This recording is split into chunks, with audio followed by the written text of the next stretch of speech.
The king of Camara in Africa was a proud and stern man, feared by all his subjects. One day while sitting in his mud palace, surrounded by fawning courtiers and watched by a multitude of people who had come to see him, he was suddenly overcome by a sense of grandeur and loudly declared that he was master of the world and that all men were his servants. "You are mistaken," said a frail voice. "All men are servants of one another." A deathly silence followed the remark. The blood froze in the veins of the people assembled there.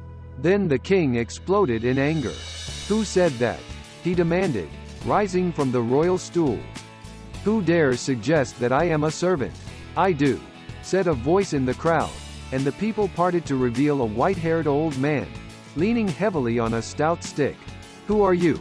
asked the king. "I am Boubacar," said the man. "We have no water in our village. I have come to ask for a well to be dug there."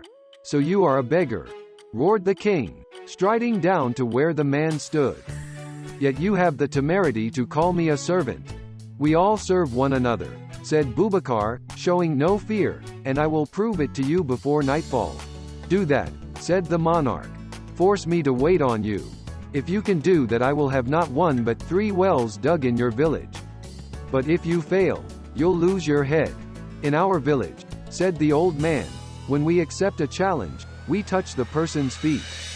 "Let me touch your feet." "Hold my stick." The king took the stick and the old man bent down and touched the monarch's feet.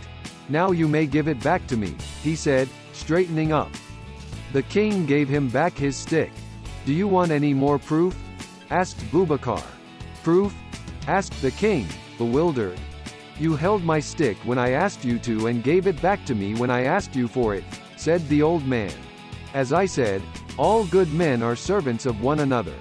The king was so pleased with the royal servant Boubacar's wit and daring that he not only had wells dug in his village but also retained him as an advisor.